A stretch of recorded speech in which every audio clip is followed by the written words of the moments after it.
তুমি আমাকে ছেড়ে কেন চলে গেলে? আমি এখন একা একা এই বাড়িতে কি করে থাকবো? ইগল দাদা, শান্ত হও। একদিন আমাদের সবাইকে এভাবে ওপরে চলে যেতে হবে। এখন যত তাড়াতাড়ি সম্ভব ইগলি দিদি সৎকার করাই, তাই ভালো হবে।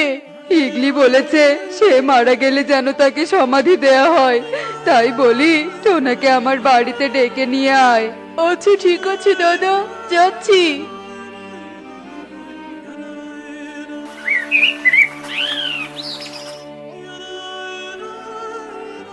টোনা, আজ তোকে আবার একটা সৎকারের কাজ করতে হবে, মানে সমাধি দিতে হবে। কিন্তু দাদা, আজ আবার কে মারা গেল? ইগল দাদার বউ ইগলি দিদি কারেন্টের শক খেয়ে মারা গেছে। আহারে, দিদিটা কতই না ভালো ছিল। যাও টোনা, দিদিকে তাড়াতাড়ি সমাধি দিয়ে এসো। এরপর টোনা তোতার সাথে ইগলের বাড়িতে যায় আর সবাই মিলে ইগলিকে নিয়ে জঙ্গলে চলে যায়। টোনা, এখানেই সমাধি দিয়ে দে, আর শরীরে যা কিছু আছে তার কোনো কিছু খোলার দরকার নেই। আচ্ছা ঠিক আছে দাদা।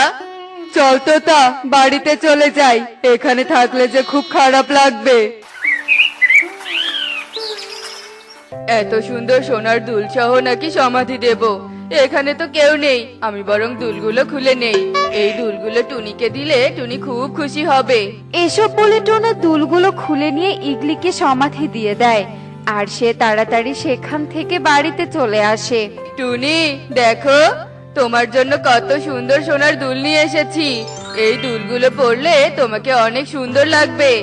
তা তো বুঝলাম টোনা, কিন্তু তুমি সোনার দুল কেনার টাকা কোথায় পেলে? না মানে, দুলগুলো পথে কুড়িয়ে পেয়েছি টুনি, তাই তোমার জন্য নিয়ে এলাম। এখন কথা না বলে দুলগুলো পরো দেখি। এখন তো নদীতে গোসল করতে যাচ্ছি, তাই গোসল করে এসে পরবো, নয়তো যে নদীর পানিতে দুলগুলো হারিয়ে যাবে। আচ্ছা ঠিক আছে টুনি, তাহলে তুমি নদী থেকে এসেই পড়ো। আমি দুলগুলো ঘরে যত্ন করে রেখে দিচ্ছি, কেমন?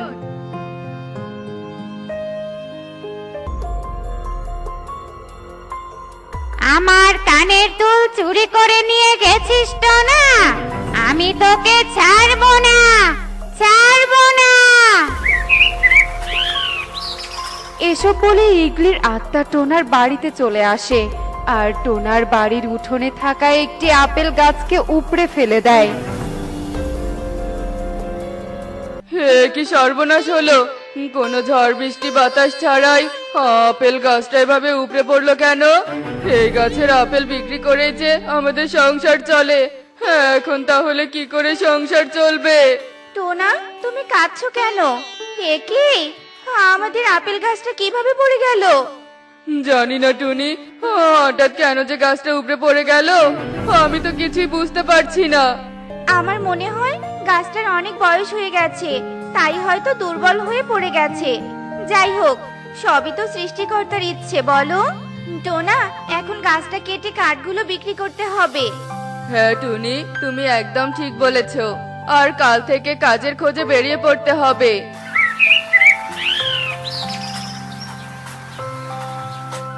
এরপর টোনা কুড়োল দিয়ে গাছটা কাটতে থাকে আর এভাবেই সারা দিন কেটে রাত নেমে আসে আর ইগলির আত্মা আবারও টোনার বাড়িতে চলে আসে।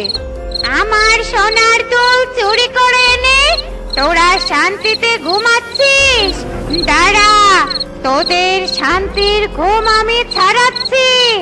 এ কথা বলে ইগলির আত্মা টোনাদের ঘরের চালের ওপর পাথর দিয়ে ঢিল ছুটতে থাকে আর পাথরের শব্দে টোনা ও টুনির ঘুম ভেঙে যায়।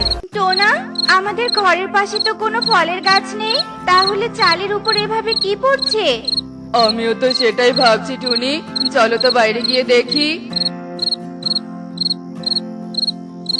কই টুনি, আশেপাশে তো কিছুই দেখতে পাচ্ছি না, তাহলে এত শব্দ করে ঘরের চালের উপর থেকে কি পড়লো? টোনা, আমার মনে হয় আমরা দুজন এসব স্বপ্ন দেখেছি। চলো তো চলো, ঘরে গিয়ে আবার ঘুমিয়ে পড়ি। হ্যাঁ টুনি, তাই চলো। এরপর টোনা টুনি আবারও ঘুমিয়ে পড়ে আর এভাবেই সেই রাত কেটে যায়। পরদিন সকাল হতেই টোনা কিছু কাঠ নিয়ে বাজারের দিকে যেতে থাকে আর হঠাৎই একটি দমকা হাওয়া এসে টোনাকে উড়ে নিয়ে নদীর দিকে যেতে থাকে। কি আমি নদীর দিকে যাচ্ছি কেন?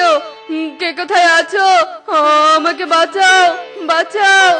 বাতাস আমাকে উড়ে নিয়ে যাচ্ছে, বাঁচাও! এ কি কাকুলি, টোনা এভাবে চিৎকার করতে করতে নদীর দিকে যাচ্ছে কেন? টোনার সাথে আবার এসব কি হচ্ছে? চলো কালু, টোনার পিছু পিছু নদীতে যাই। এরপর কালু কাকুলি টোনার পিছু পিছু নদীর পাড়ে চলে যায়। বাঁচাও, আমাকে কেউ বাঁচাও! আমি যে পানিতে ডুবে যাচ্ছি, বাঁচাও, বাঁচাও! টোনা, চিন্তা করিস না, আমরা তোকে এক্ষুনি মুক্ত করছি। এরপর কালু আর কাকুলি টোনাকে মুক্ত করে নদীর ওপরে নিয়ে আসে। এবারের মতো বেঁচে গেলি টোনা। এই কালু কাকুলির জন্য তোর কোনো ক্ষতি করতে পারলাম না, কিন্তু আর কখনো সুযোগ পেলে তোর ক্ষতি করেই ছাড়বো। কিরে টোনা, তুই এভাবে উড়ে উড়ে এখানে কেন আসলি? তোকে কি কোনো ভূত ধরেছে নাকি? জানি না কালু দাদা, কাল থেকে আমার সাথে এমন অদ্ভুত ঘটনা ঘটছে। তাহলে বসে না থেকে তান্ত্রিকের কাছে যাচ্ছিস না কেন? তাড়াতাড়ি তান্ত্রিকের কাছে গিয়ে সবটা খুলে বল, তাহলে তান্ত্রিক বাবা সবকিছু ঠিক করে দিবে। হ্যাঁ কাকুলি দিদি, তুমি একদম ঠিক বলেছো। আমি আজই তান্ত্রিকের কাছে যাব।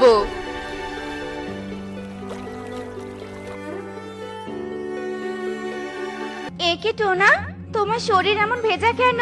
কাঠ বিক্রি করে নদী থেকে গোসল দিয়ে আসলে নাকি? না টুনি। এরপর টোনা টুনিকে সব কথা খুলে বলে।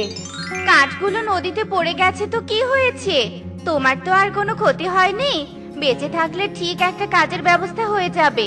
চলো এখন আমরা তান্ত্রিকের কাছে যাই।